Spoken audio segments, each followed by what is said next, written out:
Today, the transnational linkages of cities serve great importance in the international society, specifically in their roles in facilitating the intensified flow of global trade amidst the age of globalization. Though, of course, we must also take into account the intermittent pauses in these intensified flows due to wars, recessions, and disasters. Notably, this is just one of the many aspects on how our current world works.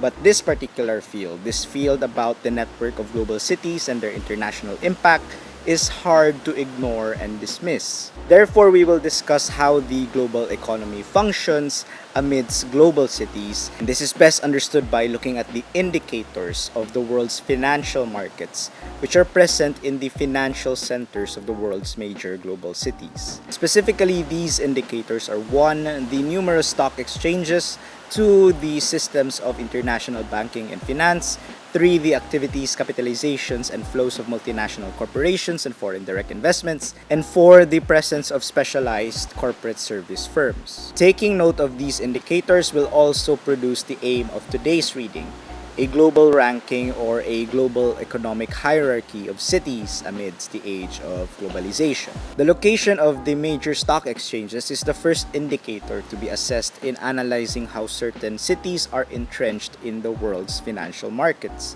The major stock exchanges of the world are what the reading calls the centers of world capital, where the major corporations of the world go to raise and trade equity, or in other words, buy and sell several types of stocks or shares or the ownership of an entity in publicly traded companies. To add, the major stock exchanges are where most bonds, mutual funds, and a variety of specialized financial mediums, such as options, are offered and invested. And finally, stock exchanges are where the supply and demand of almost all commodities are evaluated, and thus where their prices are continuously set. Even before the advancements of communication and technology, trading in stock exchanges throughout workdays happened 24 hours around the globe. This has only intensified and is made more accessible through the technological advancements of the age of globalization and information. And the cities that hold the top-tier stock exchanges are New York,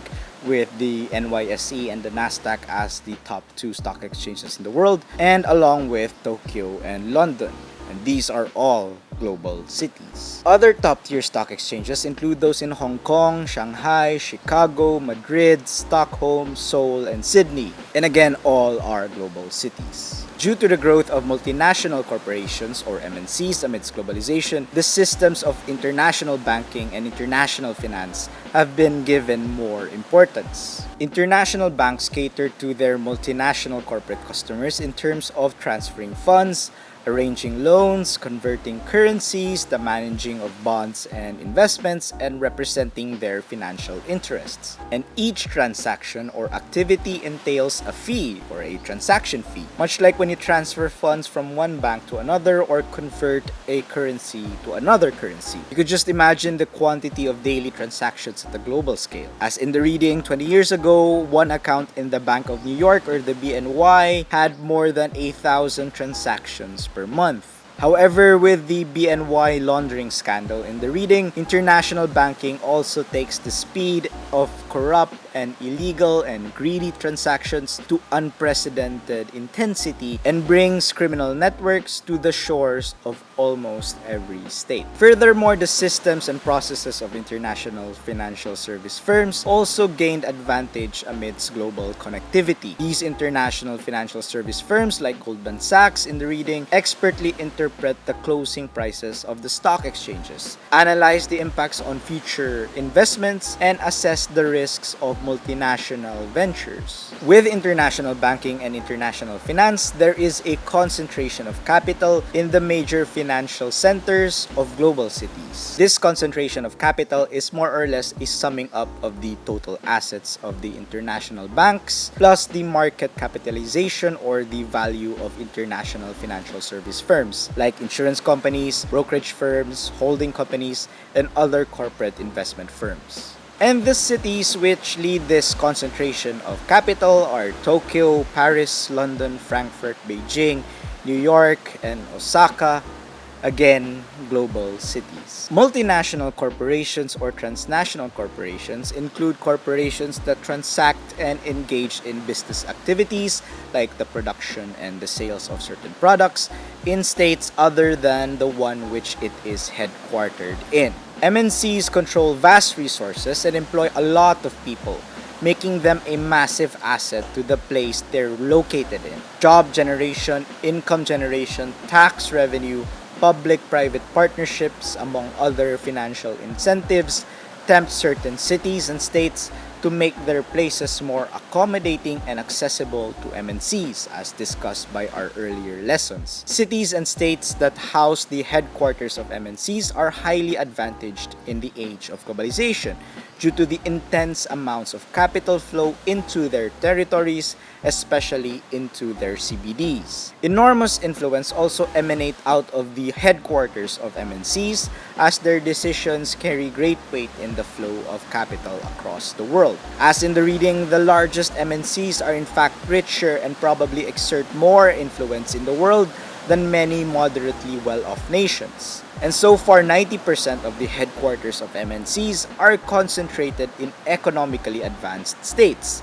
specifically in their global cities, with the United States having the most in this multinational ecosystem. Corporations, other than the benefits of capitalistic growth, go multinational as they develop their HQs in highly developed states, but place their production facilities in moderately or even low-income states. This is so to maximize their profits while minimizing the costs of doing business, principally in terms of cheaper labor and cheaper costs and more direct access with regards to raw materials. Thus, this is where certain areas in China, India, and other Asian states position themselves in this global economic system, along with other states in Africa and Central and South America. Some of these MNCs are household names like McDonald's, Microsoft, Apple, Google, Nestle, and even Coca-Cola. While others are less recognizable, but you might know their products and brands, like the Diageo Corporation in the reading, with its brands like Burger King, Johnny Walker, Smirnoff, Baileys, and Häagen-Dazs. Another global form of corporate control are the substantial investments of a foreign investor,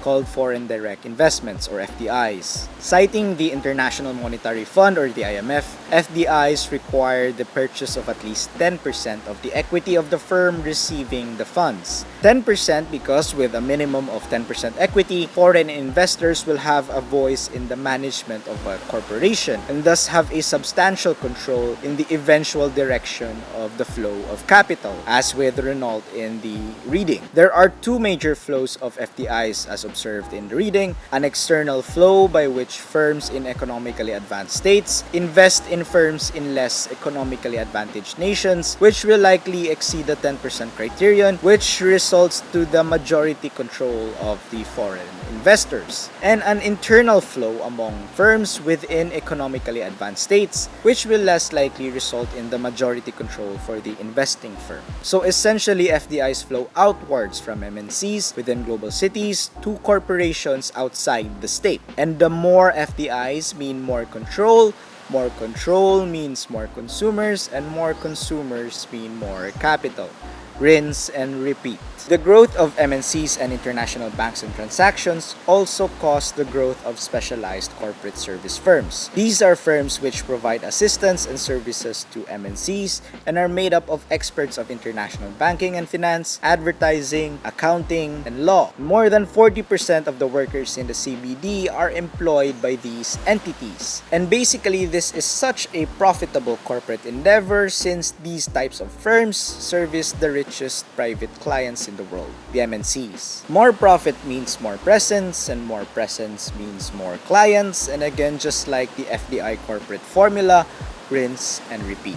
The aim of our reading and lesson is the combining of the four specific indicators into a single combined index, which will in turn produce a global economic hierarchy of cities, ranking the presence and performance of the world's stock exchanges, banks and financial institutions, multinational corporations, and specialized corporate service firms accordingly, with the two greatest indicators toward becoming an economically important global city being the presence of MNCs as its first step, then followed by the ever-increasing presence of specialized corporate service firms. As you can see, there is a list in Table 4.6 and Table 4.7 of the reading, which I will flash in the screen. These tables rank these cities according to their global significance, especially in terms of the global economy. And along with ranking them accordingly, we can, as the reading says, conceptualize them as a network within which information is exchanged, funds flow, and personnel are transferred.